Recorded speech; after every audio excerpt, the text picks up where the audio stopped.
it's a long meeting. So from here, if I click one of these things. No, so that's the thing I wanted to talk to you about is because like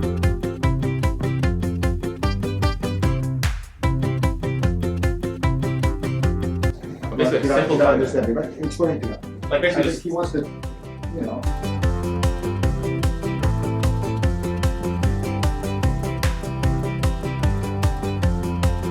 I'm almost tired. It's not even noon. I'm already tired.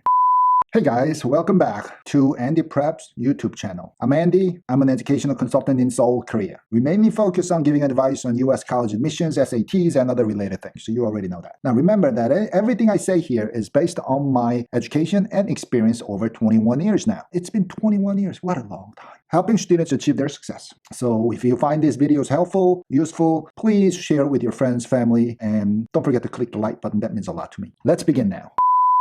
Okay, there have been some videos that I uploaded. You know, we talked on those videos, we talked about the SAT scores compared to all these different colleges, ACT scores, SAT score, almost like a requirements, like a minimum SAT score, ACT score you're supposed to have to be able to really apply to these Ivy League schools, all that stuff. But like if you don't have those scores, if your GPA is not 4.0, a little below, does that mean that you don't even qualify? Like do you not even try to apply to Ivy League school? What are the chances? What can you improve? What's my thought on those ideas? We're going to talk about those today. By the way, just in case you guys don't know what I do and who I am here, you know, we mainly focus on Asian students, help them apply to US colleges, mostly top US colleges, top 20 ranked US universities or above. So through my 21 years experience, we're not the biggest in Korea, but we probably have the best record of, you know, having students attend some of these top US colleges. So based on those knowledge and experience, I want to talk to you about, you know, what to do if your score's a little below 4.0. You don't have so much extracurricular activities. What can be improved? If you don't have a perfect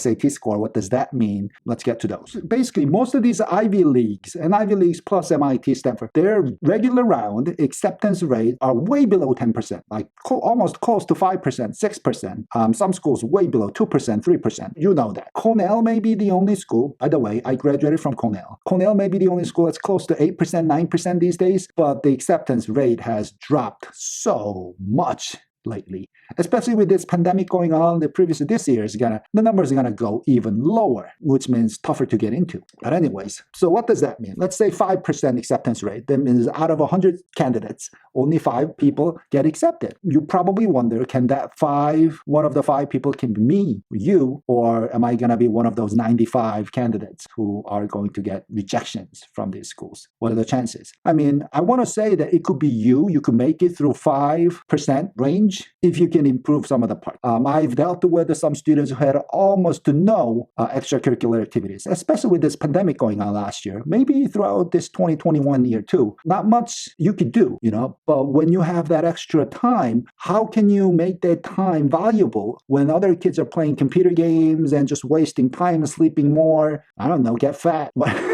Whatever. How did you use that same amount of time to do something more meaningful, valuable? That's what the colleges want to look into, right? So remember that. Now, if you already have done about 10 extracurricular activities, there are about 10 items that you could include in the Common App. But out of those 10, you want to stick with 1 or 2 things that will make you stand out. That's what you want to focus on. You don't have to have all 10 elaborated into in-depth and all that stuff. Just focus on 1 or 2 things. If you're a sports athlete, just focus on those. If you are a good music player, focus on those. If you have some creative extracurricular activity involvements, focus on that part. Now, how do you show that? How do you show that you have this talent, passion, interest in those things? You will write it on the supplemental essays, extracurricular activity essays. Now, you have to list it on the application and then you will say, but that's where you have to do a good job showing why those activities are so important. By writing an awesome essay, boost your whole application like up a tier, up a level.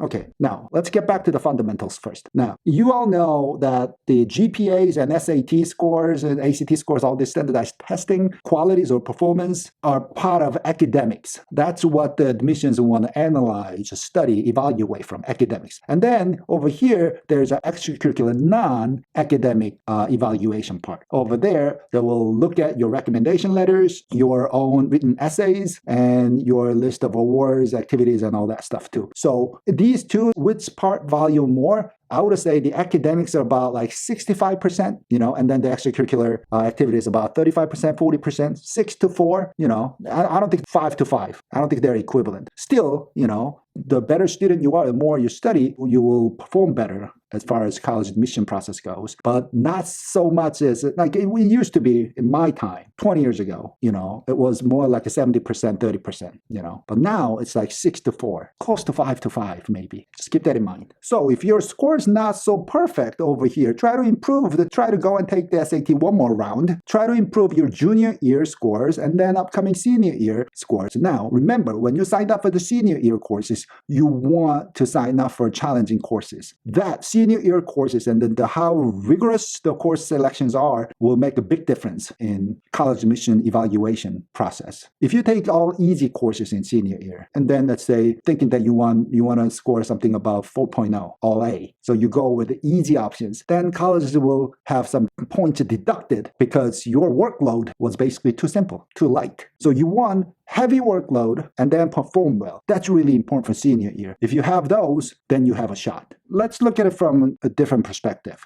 Do you have to be talented in all areas of studying, extracurriculars, awards, everywhere? Or can you show a talent and passion in one area, and would that be enough to get you into one of these top US colleges? I would say if you're good everywhere, then you will pick one or two things that you want to focus on writing your application. That's an easy job. You have an easier time at being successful. But if you only are good at one or two things over here, it could still be good, I think. Because, that's all they need. It's almost like playing sports. If you're an offense player, you have to be good at offense. You don't have to be so much good at defense. In other words, if you're a defense player, you have to be good at defense. You don't have to score any goals. You don't have to be so good at offense, but you have to be awesome at defense because you're a defense player. That's how it works. You don't have to all around, offense, defense, everywhere play. If you are, that's great, but you don't have to. That's what you want to focus on. Here's another tip. When you're writing the application, try not to focus on your weaknesses too much.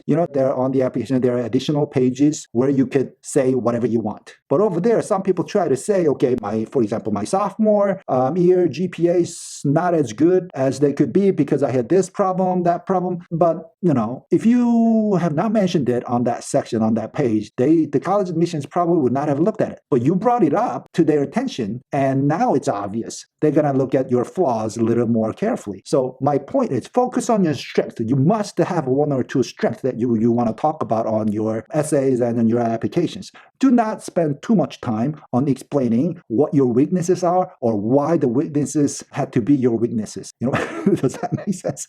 Does that make sense? So to answer that question, like if you think you don't you don't qualify for these top schools, what do? I would still include it on your list, but you have to have a more realistic target too. So over here are your target schools. One tier above, you will have some schools that you may think you're not going to get in, but you want to give it a shot. Maybe those schools will be your decision schools. If you choose decision option, you have a higher chance of getting accepted, right? That's what the statistics say at least. And then if you have target schools here, you have to have a one tier below. We call them safety schools. Just in case you think you're going to be fine in senior year, but just in case your scores drop a little bit and the SAT test scores don't come out the way you expected them to be, you have to have a safety net below your target schools.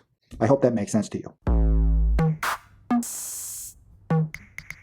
Hey, that's it for today. I do try to read and respond to every comment, so if you have any questions about anything related to this video or whatever, please leave it in the comment. I will try to respond to it as soon as I can. And I hope you have a great day, and I will see you in the next video. Be smooth. Bye-bye.